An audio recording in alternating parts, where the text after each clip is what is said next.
Bonjour, ici Vincent Ouellet des Trois Maisons de l'Écoferme Le Tournant. Bienvenue dans ma nouvelle playlist sur la cuisine qui va être alimentée ici et là quand j'aurai le temps, disons. J'ai décidé de faire une playlist sur la cuisine avec certains skills de cuisine que j'ai appris à travers le temps. Je le dis d'avance, je ne suis pas un cuisinier professionnel. Je suis pas un expert, mais ça fait longtemps que je m'intéresse à la cuisine, ça fait longtemps que j'en fais, ça fait longtemps que je teste des choses et je pense que j'ai mes petits trucs relativement intéressants. Je pense qu'en ayant un très grand jardin, des œufs avec mes canards puis mes poules, en ayant quand même accès à des champignons sauvages, etc., je pense que la cuisine est importante dans cette chaîne-là dans la mesure où est-ce que c'est bien beau de cultiver tout ça, mais il faut savoir comment le cuisiner puis le récolter pour idéalement être capable de finalement d'être plus autosuffisant, mais de goûter à tous les bons produits, de les maximiser. Alors, j'ai eu des influences dans ma vie avec des cours que j'ai eus, avec des cuisiniers que j'apprécie. Puis également, je vais avoir une section probablement de cuisine un petit peu plus méditerranéenne parce que j'ai parrainé deux familles syriennes il y a quelques années de ça. Puis là, ils ont commencé à me donner quand même plusieurs bons trucs, si je peux dire. Aujourd'hui, on apprend à faire une mayonnaise maison. Pourquoi? Parce que c'est diablement meilleur de manger de la mayonnaise maison parce que c'est frais, mais également parce que comme vous allez le voir, il y a pas de c'est un peu dans l'optique du zéro déchet dans la mesure que ça diminue quand même les déchets qu'on peut utiliser. Alors, c'est frais, c'est bon, c'est beau, ça va en mettre plein la vie à vos invités. Puis vous allez pouvoir manger la meilleure sandwich de tomate de votre vie grâce à cette mayonnaise-là. Alors, suivez-moi, on va faire ça.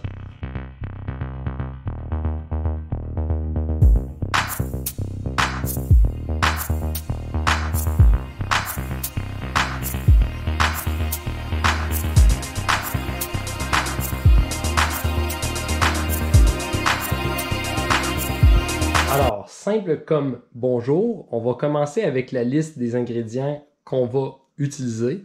Une mayonnaise, c'est pas beaucoup d'ingrédients, c'est vraiment juste de suivre les étapes, d'avoir la petite twist technique, puis vous allez voir, vous allez être des chefs à la maison. Donc, les ingrédients qu'on a besoin, on a besoin de l'huile. Je donne quand même des détails parce que c'est important de le dire. Oui, effectivement, c'est une huile de 3 litres valeur cheap.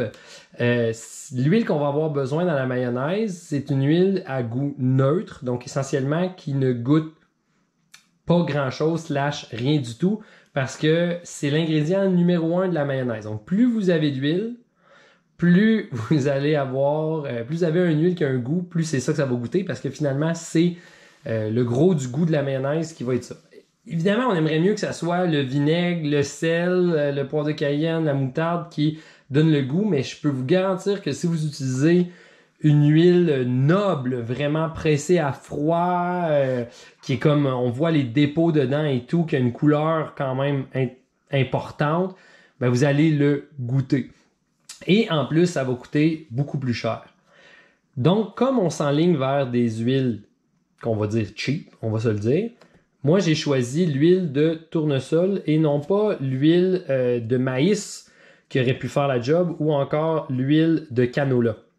La simple et bonne raison, c'est que on parle beaucoup de OGM, organismes génétiquement modifiés, et on a l'impression qu'ils sont partout. Toutefois, les OGM ne sont pas partout. Ils sont partout dans certaines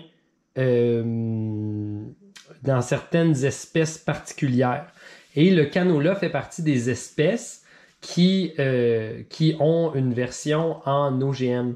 Donc, en prenant de l'huile cheap comme ça de l'agriculture conventionnelle de canola, on a des bonnes chances quand même que ça vienne des OGM ou que ça a été en contact avec.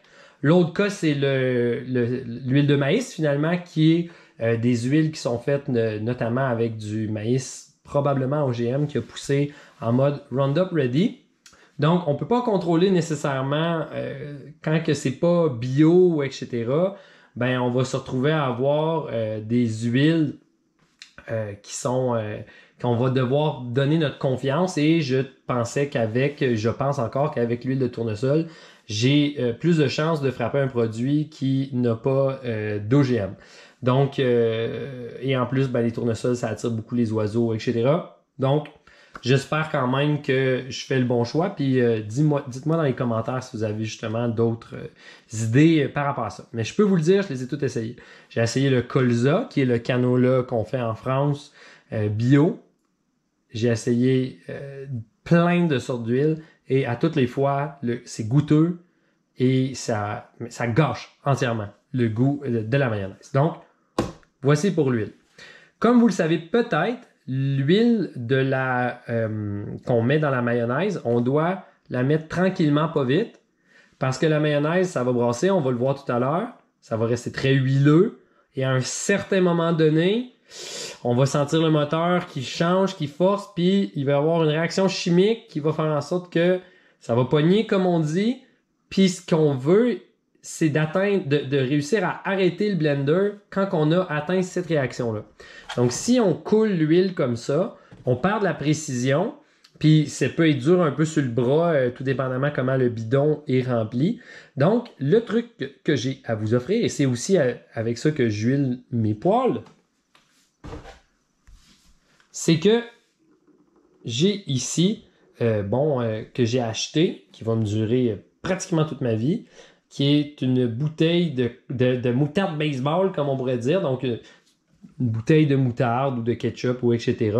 Puis en faisant ça, on va pouvoir couler l'huile exactement au bon débit. C'est pratique aussi si vous voulez l'huiler une poêle sans utiliser les sprays. Donc, on a l'huile là-dedans. Puis on va en avoir besoin de certaines quantités. Combien? Ça va dépendre du reste des ingrédients. La twist, c'est pas de savoir la bonne quantité. La twist, c'est de savoir quand s'arrêter. On va mettre également 2 cuillères à soupe de vinaigre. Mais je dis de vinaigre, mais je devrais dire d'un vinaigre. Parce que on peut très bien le faire avec 2 cuillères à soupe de citron. Si on y a accès, on pourrait mettre 2 cuillères à soupe de verjus. On pourrait utiliser du simple vinaigre, le vinaigre blanc. Par ailleurs,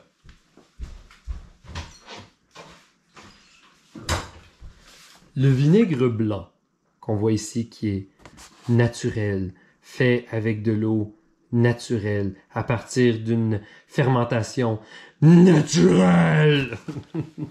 Ce vinaigre-là est fait généralement, dans le fond, comment est fait un vinaigre, c'est important de le savoir, c'est qu'on prend un alcool, et dans l'alcool, qui est une fermentation anaérobique, donc sans oxygène, on va laisser l'oxygène pénétrer et inséminer ça avec de la mer vinaigre qui ressemble un petit peu à de la kombucha, là. Et là, tout ça va vinaigrer. Donc, on a besoin d'un alcool. Et les vinaigres naturels, comme ça, sont en fait avec de l'eau naturelle. Alors, c'est pas fait avec de l'eau chimique, c'est fait avec de l'eau naturelle.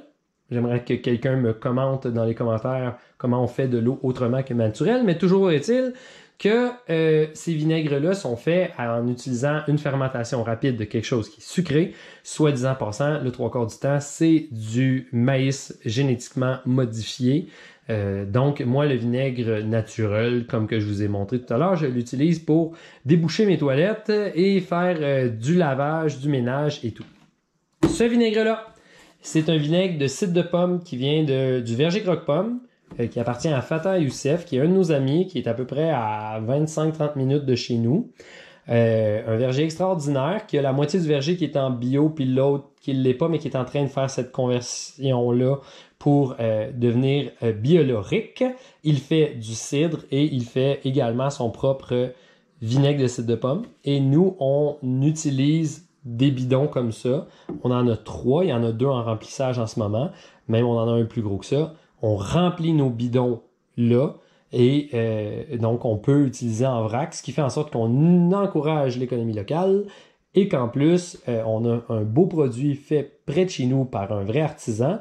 Puis en plus, on est sans déchets, 0 déchet parce qu'on réutilise toujours les mêmes canisses.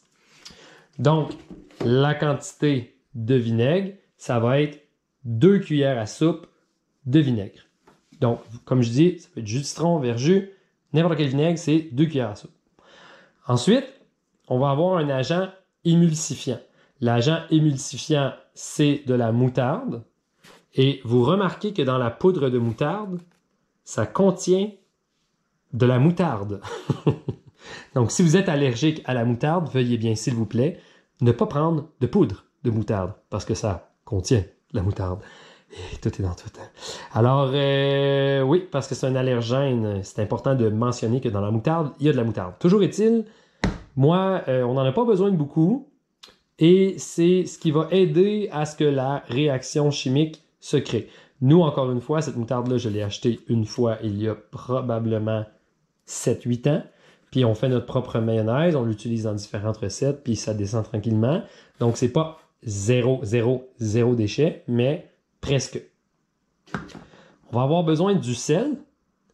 Et le sel, je vous permets de montrer ici. Le sel ici, nous ce qu'on fait, le sel il est là-dedans. Du sel. Alors, le sel, c'est un aliment qui ne périme pas. Donc, nous, on commande des très grandes quantités de sel qu'on entrepose ensuite là-dedans. Est-ce que c'est parce qu'on est des survivalistes et qu'on a peur à la fin du monde? Peut-être, mais pas du tout. Je sais pas. En fait, l'idée, c'est plutôt de dire que ça fait chier aller toujours acheter du sel, alors que quand on en a des grandes quantités, on fait juste les mettre dans les pots tranquillement, et ça veut dire qu'on va acheter du sel une fois à tous les 2 ans. Puis ça, je trouve ça bien. Et en plus, c'est presque 0 déchet. Maintenant, on va avoir besoin d'un œuf. Et là vient l'œuf de la controverse. Pourquoi? Parce que il y a des gens qui disent que c'est juste le blanc, il y a des gens qui disent que c'est juste le jaune. Mais nous, la personne qui m'a formé à faire la mayonnaise, elle m'a dit que ça soit juste le blanc ou que ça soit juste le jaune, les deux fonctionnent, mais ce qui fonctionne aussi, c'est d'avoir l'œuf au complet. Donc, on a moins de gaspillage alimentaire, plus de vitamines dans notre mayonnaise en utilisant l'œuf au complet. Et le dernier, non le moindre. Donc, là, on a l'huile pour le liant, on a le vinaigre pour le goût et pour émulsifier, la moutarde, le goût émulsifié, le sel pour le goût. Et là, on va se dire, on va mettre un peu de piquant, un peu d'une petite touche, et on se dirait, normalement, on utiliserait du poivre. Le problème, c'est que le poivre, il est noir. Et quand on mélange du blanc et du jaune et des choses qui sont relativement blanches avec du noir, ben ça fait gris. Donc, ça fait une mayonnaise grise qui a l'air du cul. Donc, vous pourriez, au lieu d'utiliser du poivre, par exemple, vous pourriez utiliser à la place du poivre blanc ou encore du poivre rose. Mais ce que je vous conseille de faire, je commence à être fiché un peu, ici, c'est du poivre de Cayenne que j'ai fait maison. Oh! Comment on fait du poivre de Cayenne maison? Ben, on achète un gros pot de piment de Cayenne à un agriculteur biologique où on le fait pousser. On le met dans le déshydrateur, on le passe au mix, puis on a 3 ans de poivre de Cayenne. Donc moi, c'est ce que j'ai fait il y a bientôt 3 ans et on voit que le pot diminue. Pourquoi? Parce que ça donne un bon goût, mais c'est surtout un enjeu de couleur. Donc la question, c'est quoi? C'est la couleur. On comprend ça pour pas scraper notre mayonnaise. Alors, passons tout de suite au blender.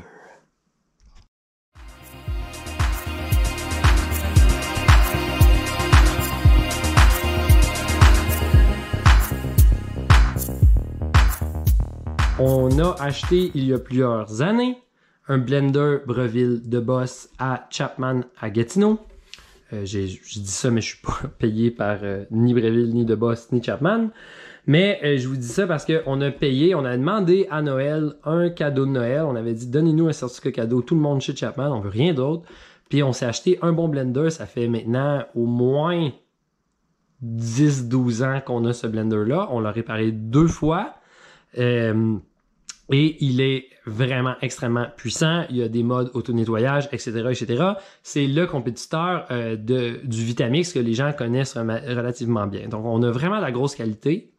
Mais vous n'avez pas besoin d'avoir un bon blender pour faire de la mayonnaise parce que dans les faits, si vous mettez trop de puissance, vous avez plus de chances de scraper votre mayonnaise que d'avoir une belle mayonnaise. Donc, on ouvre le blender et Moi, ce que je fais, je mets les ingrédients et ensuite, on voit le bout ici bien magané.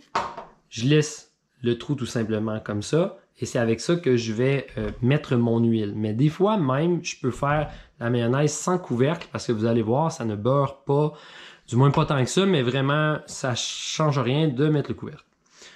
Alors, allons-y, allons-y. On va commencer avec l'œuf. On casse un œuf. Est-ce que l'œuf doit être à la température pièce ou sortie du frigo? C'est très rare que j'utilise des recettes avec des œufs à température pièce pour la simple et bonne raison que quand je cuisine, je suis toujours pressé comme le débile. Donc, je sors l'œuf du frigo directement puis je le cogne dedans. À ma connaissance, ça ne fera pas de différence. Donc, yeah! Maintenant,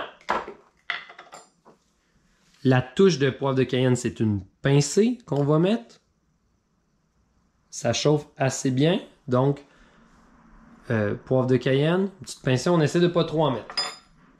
Au pire, il peut y avoir ajustement après au niveau du poivre de Cayenne. Et là vient l'information vraiment importante. Une mayonnaise, ça peut être essentiellement trop salé ou pas assez salé. Quand c'est pas assez salé, ça goûte une huile un peu dégueulasse, on n'aime pas trop, même si la texture peut être belle. Quand c'est trop salé, ben ça goûte une mayonnaise dégueulasse. Donc, les quantités sont très importantes et la quantité qui fonctionne avec cette recette-là, c'est 1/4 de cuillère à thé. Donc, c'est pas obligé d'être 1/4 en comptant les grains de sel, mais 1/4 de cuillère à thé, ça donne le goût salé parfait. Si vous en mettez trop, vous avez oublié d'en mettre, vous essayez d'arranger ça, ça va peut-être être un peu moins bon. La moutarde. Donc, il y a plusieurs théories sur la moutarde. Donc, dans la recette que j'ai, c'était 1/4 ou 1/2 cuillère à thé.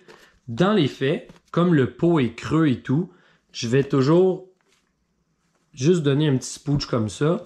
Et à toutes les fois, ça fonctionne. Plus on met de moutarde, plus ça va un peu goûter la dijonnaise. Moins on met de moutarde, moins ça va goûter la dijonnaise. Donc plus une mayonnaise du commerce. Mais dans tous les cas, c'est pas si goûteux. Donc ce que j'ai mis, ça devrait très bien fonctionner. On va faire le test ensemble. Maintenant, le vinaigre. Autant pour le goût, c'est très important de le dire, que pour la consistance, la texture, le fait que ça marche, c'est encore une règle d'or à respecter. Donc, on parle de 2 cuillères à soupe de vinaigre. Donc, allons-y gaiement. Oups! Je pense que c'est pas facile avec la caméra. Je pense que je viens de mettre mes 2 cuillères à soupe avec une seule cuillère à soupe. Je suis bon, hein? On part le blender. Vous voyez en ce moment, le blender brasse, mais de façon intermittente. Nous, ce qu'on veut, c'est avoir un brassage qui est constant. Mes petits cocos. Écoutez-moi, mes petits cocos. Préparez vos oreilles. Parce qu'une mayonnaise, ça se fait avec les yeux, mais ça se fait surtout avec les oreilles. Préparez vos oreilles. Car c'est quand le son va changer qu'on va commencer à tester la mayonnaise. Alors, vous voyez, j'ai même pas mis le bout finalement. Trop paresseux. Vous voyez le filet qui coule. Il y a des gens qui disent que ça doit être goutte à goutte ou des gros filets. Honnêtement, c'est pas très grave. Au début, on voit très bien dans le pot que c'est loin d'être une mayonnaise, donc on peut y aller de façon assez généreuse. Et plus ça va avancer, est-ce que vous avez senti déjà? On écoute. On sent que ça change, mais c'est peut-être juste le volume de liquide.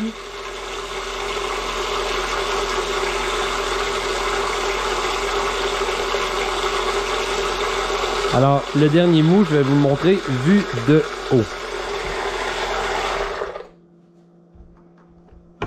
Alors, on est au dernier bout qui est vraiment important. Comme vous avez peut-être entendu, le moteur a un peu changé de bruit. Mais si je prends une cuillère pour vérifier, ce que je vois, c'est ça commence un petit peu à la texture à changer, mais on n'est pas encore dans la mayonnaise. Donc à ce moment-là, On va y aller plus tranquillement dans l'huile qu'on va ajouter.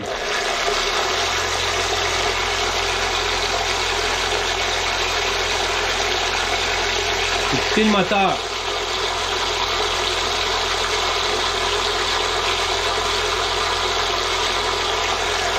Dans le cas de doute, on arrête. On va aller regarder. On voit une texture qui est de plus en plus comme une mayonnaise, mais n'est pas tout à fait prête. Une autre chose que je vais vous montrer, j'espère qu'on va le voir.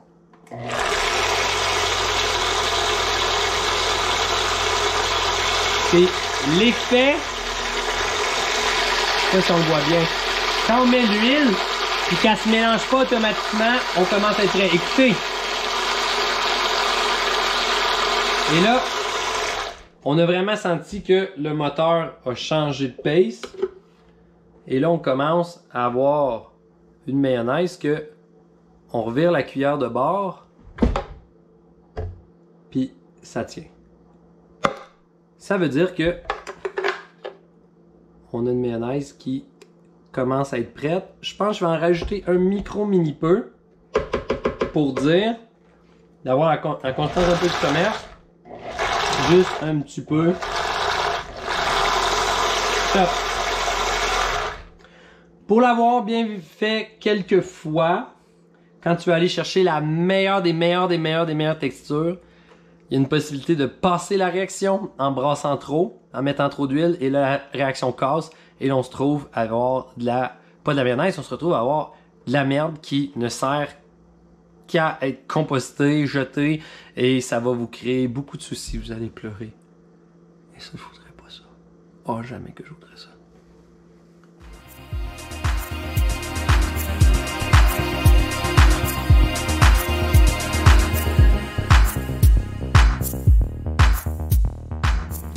Alors, on arrive au test ultime de cette mayonnaise. On va prendre un plat traditionnel, s'il en est un. La sandwich aux tomates. On enlève le cap de tomate. On le réserve pour faire la soupe au cap de tomate quand on invite notre belle-mère. Donc, on enlève le cap de tomate. On se fait des bonnes tranches juteuses de cette succulente tomate. Des fois, ce que j'aime les placer, c'est de les couper, là, mais on va commencer par mettre ça. On sort. Oh, j'ai déjà une cuillère. Ta gueule, Fifi. Alors, Fifi, c'est le nom de mon chien. En passant. On se l'est fait donner. On n'aurait jamais appelé un chien Fifi, mais c'est un chien abandonné. Peut-être que Fifi sent ma sandwich aux tomates. Elle doit sentir ma sandwich aux tomates. Puis elle doit se dire, ça doit être bon, ça doit être bon, ça doit être bon. Ben, je comprends, Fifi, que c'est bon. Donc, comme vous voyez, l'épaisseur, c'est l'épaisseur de gars qui a bien des tomates à passer. Ça, c'est bon, ça. On y va comme ça.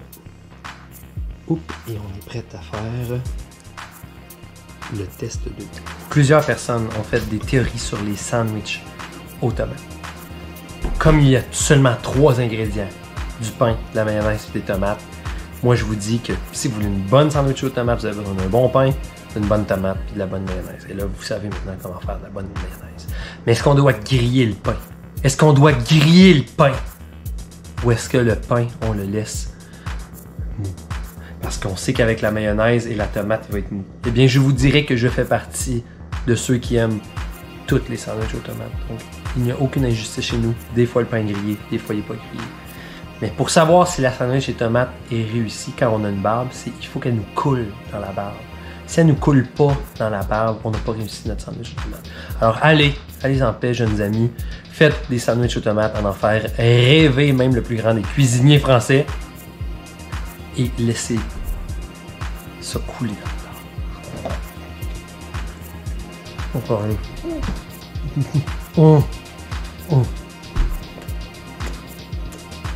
N'hésitez pas à vous abonner à la chaîne. Commentez si ça a marché chez vous, votre mayonnaise. Vous mettez le mayonnaise, c'est trop bon. Bye!